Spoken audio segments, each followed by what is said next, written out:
সবই হচ্ছে কপাল, কপালের নাম হচ্ছে গোপাল। আসলে নসিবে থাকলে ঠেকায় কে?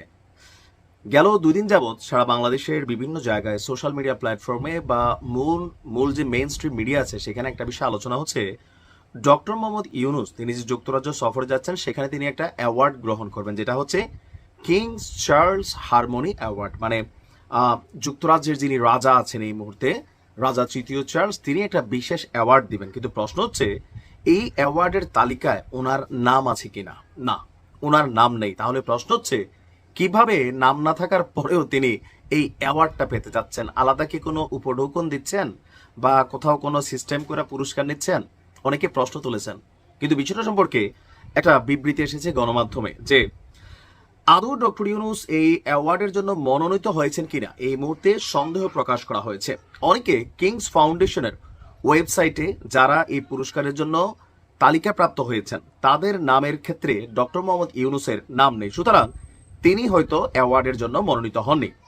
কিন্তু বিভিন্ন সূত্র বলছে নিয়ম ভেঙে তিনি কিভাবে এটা পাবেন। ডক্টর মোহাম্মদ ইউনূসের মর্যাদা ব্রিটিশ রাজার কাছে অনেক বেশি।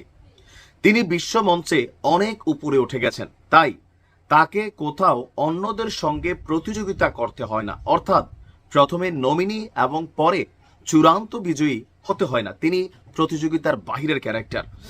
গত বছর থেকে চালু হওয়া আপনার এই কিংস চার্লস অ্যাওয়ার্ডের বিশ্ববরণ্য এক ব্যক্তিকে তার অবদানের জন্য বিশেষ সম্মাননা স্বরূপ আপনার এই কিংস চার্লস অ্যাওয়ার্ডটা দেওয়া হয়, যেমনটা গত বছর জাতিসংঘের মহাসচিব বান কি মুনকে দেওয়া হয়েছে। এই পদক অনেকটা লাইফ টাইম অ্যাচিভমেন্ট অ্যাওয়ার্ডের মতন। সাধারণত লাইফ টাইম অ্যাচিভমেন্ট অ্যাওয়ার্ড আগে ভাগে প্রকাশ করা হয় না। মানে গত বছর জাতিসংঘের মহাসচিব যে সিস্টেমে পাইছে ওই সিস্টেমটা হচ্ছে কি আগে ভাগে এই তালিকা বা নমিনি এগুলাতে ওনাদের নাম আসে নাই। ব্যক্তিকে আগে জানিয়ে দেওয়া হয় কিন্তু প্রকাশ করা হয় না, একটা সারপ্রাইজিং থাকে।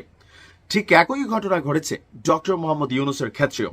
তিনি বিশ্ব শান্তি এবং সহমর্মিতা প্রমোট করার জন্য চলতি বছর এই অ্যাওয়ার্ডটা পাচ্ছেন। এই ধরনের স্পেশাল অ্যাওয়ার্ড অনুষ্ঠানে তাৎক্ষণিক তা জানিয়ে সম্মানিত ব্যক্তিকে স্টেজে ডাকা হয় এবং পুরস্কার নেওয়ার জন্য। আর তখনই সবাই জানতে পারে কে সেই বরেণ্য ব্যক্তিত্ব। অর্থাৎ সোজা বাংলায় মুদ্রা কথায় আমরা যদি বলি, যেই তালিকাতে ডক্টর মোহাম্মদ ইউনূসের নাম দেখা যাচ্ছে না, অনেকে এটা নিয়ে করছেন, সমালোচনা হচ্ছে যে এটা একটা হয়তো ফাও কথা বা এই না সে না, সরকার কি মিথ্যা বলছে, আলাদা কোনো টুপাইস পয়সা টয়সা বিষয় এরকম না।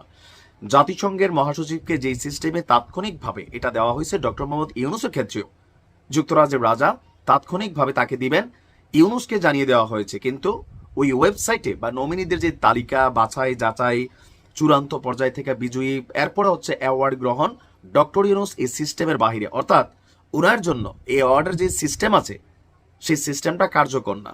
তিনি কিংস হারমোনি অ্যাওয়ার্ড পাচ্ছেন, আর না পাইলে তো এটা গণমাধ্যমে আমরা দেখবই। তবে যেহেতু এত দূর আলোচনা হয়েছে, এত তথ্য আসছে, নিশ্চয়ই ভুয়া তথ্য হবে না। তারপরে দেখা যাক কি হয়। ভালো থাকুন।